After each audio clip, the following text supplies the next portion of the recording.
आज Joe Biden साहब जो बोले उनके बात को हम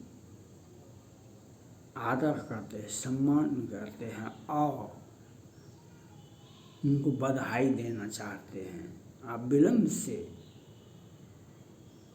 यह बात बोले, यह बात बहुत पहले से बोलना चाहिए, लेकिन पिछले 10 वर्षों से जो बाइडेन अमेरिका के राष्ट्रपति ऐसा कोई काम नहीं किए जिससे अमेरिकियों को, क्रिश्चियन को होता कि हमको कोई देखने वाला है। आज जो बाइडेन साहब ने कहा अगर क्रिश्चियन को किसी भी देश में, चाहे उन्होंने नाम नहीं बताया लेकिन उनका इशारा था, पाकिस्तान में, इराक में, ईरान में, सीरिया में, मुस्लिम देशों में क्रिश्चियन को काटा जाता है। सीधे सीधे झूठा आरोप लगा करके पाकिस्तान तो इसका केंद्र बिंदु है। आज पिछले महीना कई एक चर्च को 10-12 चर्च को तोड़ दिया गया था और कितने क्रिश्चियन को काट दिया गया था। हिंदुओं के साथ तो मंदिर, कितना बड़ा बड़ा मंदिर को मॉलिश कर देता है और वहाँ पर व्यावसायिक पैलेस बना देता है। हिंदुओं का तो लड़की, क्रिश्चियन की लड़की को तो और सिखों की लड़कियों को तो वह अपना दूसरा ससुराल समझता है और उसे विरोध किया तो काट देंगे। न्यायालय भी, वहाँ का न्यायालय बहुत मजबूत है, लेकिन प्रशासन के सामने ये मौन धारण कर दे। गुट बना हुआ है, वहाँ पर गुट बना हुआ है। वही गुट तो पाकिस्तान का, वही गुट तो पाकिस्तान का सर्वनाश करने के लिए बना हुआ है, क्योंकि भारत विरोधी जिहाद के लिए तो फंडिंग करते थे। आज उसको आप पैसा देते नहीं हैं। अब नए नए लोगों को सत्ता पक्ष में जो कोई आता है तो उसका अपना समर्थक होता है, उसका बोलबाला होता है। सब पूरे भारत में नहीं, पूरे विश्व में यहाँ पर वैसे कानून नियम कहने के लिए तो सब कुछ है। जैसे इंडिया में मनीष सिसोदिया और संजय सिंह को जेल में भेज दिया गया, अडानी, मेहुल चोकसी, नीरव मोदी और कितना राज्य सरकारें भ्रष्टाचार किया, लेकिन कहाँ मोदी जी कुछ कर रहे हैं। तो सत्ता पक्ष का था। आज जो बाइडेन साहब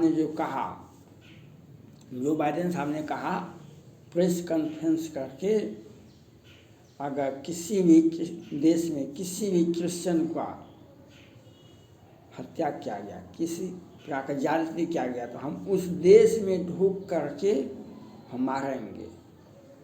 यह बात बहुत पहले बोलना चाहिए और इस बात का हम स्वागत करते हैं।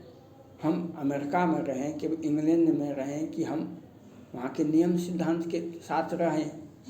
अब पाकिस्तान में क्रिश्चियन लोग हैं,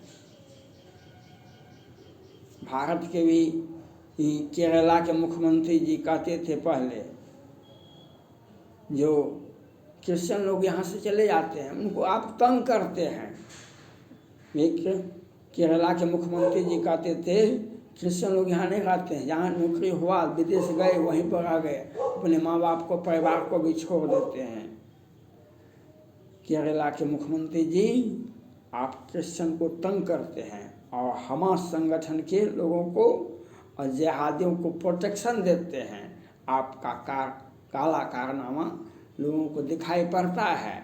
मोदी जी कुछ करने वाले नहीं हैं, सिर्फ भाषण देने में सबसे अधिक रहते हैं। आज जो पहले हमास संगठन में समर्थन में पहले भाषणबाजी हुई, उसके नेता आए, भाषणबाजी हुई, हजार लोगों ने, फिर 36 लोग हॉस्पिटल में भर्ती हैं, 2-3-4 मर गया।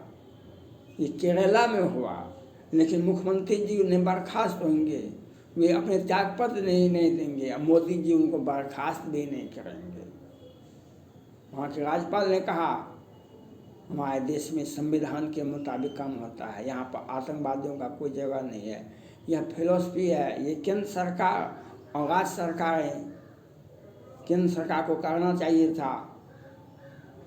राज्यपाल को संविधान की धारा 163A के तहत उन पर विरोध में, उनके विरोध में संविधान की धारा 355, 56, 57 के तहत उनको बर्खास्त किया जाना चाहिए। वहाँ का कानून के मुताबिक कोई कार्रवाई नहीं हो रहा है, कोई भी काम नहीं चल रहा है केरला में, लेकिन मोदी जी कुछ कर नहीं सकते हैं। अब विरोधी दल में सर्जिकल स्ट्राइक, एयर स्ट्राइक पर खूब भाषण देते, हमको वीडियो दिखाई। केजरीवाल भी और राहुल गांधी जी भी वीडियो मांगते थे। आज प्रियंका गांधी, सोनिया गांधी को कष्ट हो रहा है। वे कहते हैं कभी कभी मणिपुर की बात। आप विरोधी दल के लोग ही, चाहे सोनिया गांधी हो, राहुल गांधी हो, इंडिया गठबंधन की जो सरकार, जो नेताजी हैं, उन्हीं के चलते आज मणिपुर जला है। नरेंद्र मोदी जी के चलते नहीं जला है, उन्हीं के चलते आज जम्मू कश्मीर में इतना प्रत्येक दिन घटनाएं होती। उन्हीं के विरोधी दल के चलते ही आज नया फ्रंट बन गया है केरला। क्योंकि आपके समर्थक, आप वोट बैंक की राजनीति करते हैं। पहले वोट बैंक की राजनीति मत कीजिए, पहले देश की राजनीति कीजिए, नहीं तो नफरत की निगाहों से आप देखे जाएंगे, नफरत के निगाहों से आप देखे जाएंगे। आज जो हो रहा है मणिपुर की पर बोलने के लिए, केरला पर क्यों नहीं बोले राहुल गांधी, सोनिया गांधी, प्रियंका गांधी? जो बाइडेन साहब का जो भाषण हुआ, जो विचारधारा जो अखबार में आया है, इससे दुनिया को सचेत होना चाहिए, मुस्लिम देशों को सचेत होना चाहिए।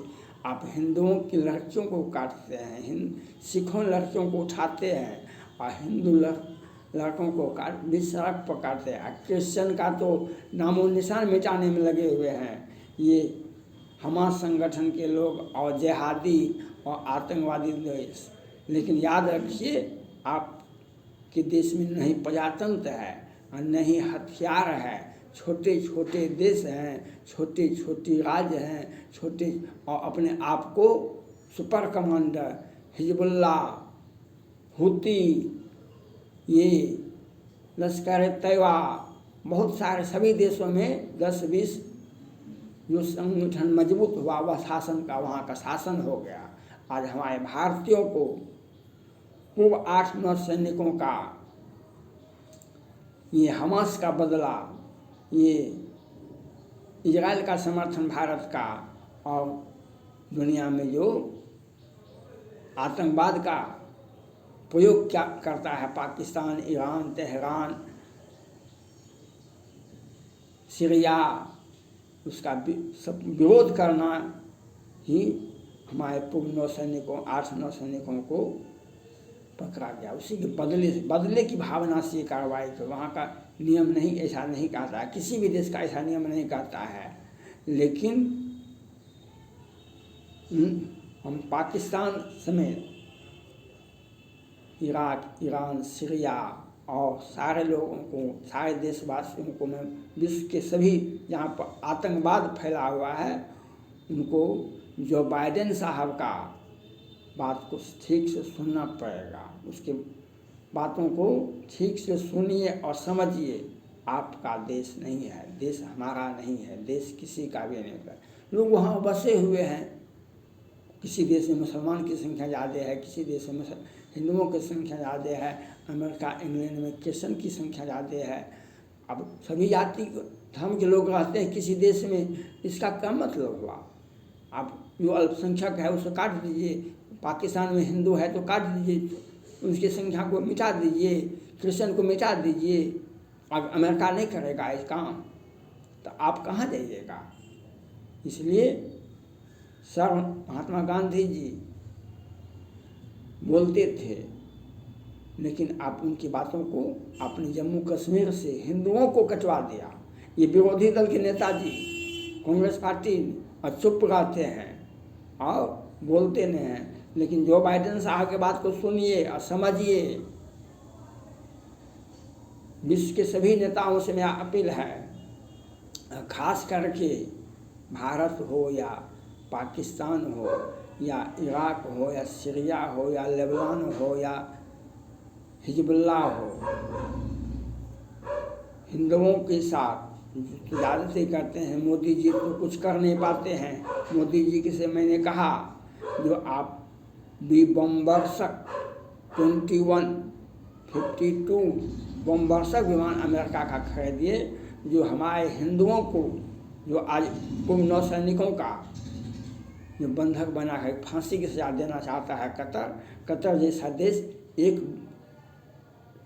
21 बमवर्षक विमान सफिशिएंट है। 21 बमवर्षक विमान अमेरिका का सफिशिएंट है। लेकिन मोदी जी को क्या हो गया है, राफेल लेते हैं, राफेल लीजिए, लेकिन हम आपको चैन से बैठने के लिए नहीं देंगे। हमको जब तक 21 बमवर्षक विमान नहीं आएगा, और अगर कतर ने हमारे पूर्व सैनिकों के साथ ज़्यादती की, हम 8 के बदले 8000 इजराइल से जैसा आपको प्रतिरोध किया जाएगा। यह बात समझना पड़ेगा। आज इजराइल पर हमला हुआ तो 2000, 1400, 1500 से लेकर 2000 वहाँ के नागरिक मारे गए, उनको बंधक बनाया गया। आज क्या हर्ष है, जो बाइडेन साहब का ये बयान आपको मुस्लिम देशों को, यहाँ पर क्रिश्चियन लोग अल्पसंख्यक हैं, जहाँ पर उनकी संख्या नहीं है, 10-20 संख्या है, वो लोग क्रिश्चियन से दूर रहें। क्रिश्चियन किसी का भी नुकसान नहीं करता है, वह शिक्षा का प्रसार करता है, अपने धर्म का प्रचार करता है, वह काम करता है। वे ऑल राउंड डेवलपमेंट व्यक्ति हैं, और उनको आपने तंग करने का कोशिश की। उसके संरक्षक अमेरिका, ब्रिटेन, फ्रांस, ऑस्ट्रेलिया है। और जो बाइडेन साहब के बयान को सुनिए और समझिए। एक भी क्रिश्चियन को अगर आपने तंग करने का कोशिश किए तो अमेरिका का बमवर्षक आपके देश पर गिरेगा, आपके देश में उस जगह पर गिरेगा जहाँ पर आप उन क्रिश्चियनों को मारेंगे। और आप 2000 इजरायली को मारे, आपके तो 20,000 समाप्त हो गए। अब तो मन ठीक हुआ। अगर इससे भी घटना नहीं सीखते हैं तो इजरायली आगे भी के लिए भी घटना के लिए तैयार रही। दूसरा घटना कतर कर रहा है तो भारत इसे समझा रहा है, हो सकता है समझ जाए, लेकिन समझेगा नहीं। कतर नहीं समझेगा, क्योंकि पाकिस्तान का और देश दुनिया में जितने भी आतंकवादी हैं उनको संरक्षण देने का, पैसा देने का काम कतर ही करता है। वह नहीं समझेगा। जब भारत के प्रधानमंत्री नरेंद्र मोदी जी को चाहिए 21 बमवर्षक विमान खरीदे और वहाँ पर वह प्रतिक्रिया दे दे जो इजराइल ने हमास पर कर रहा है। आज क्या हर्ष हुआ, किसने पहले आतंकवाद का प्रारूप पैदा किया था, ये सोचना चाहे। और विश्व के सभी देशों से मेरा आग्रह है, जो बाइडेन की साहब की बातों को सम्मान किया जाना चाहिए और क्रिश्चियन पर कोई भी विद्वेष भावना नहीं रखनी चाहिए। यह आपको सुनना नहीं, समझना पड़ेगा। थैंक्स।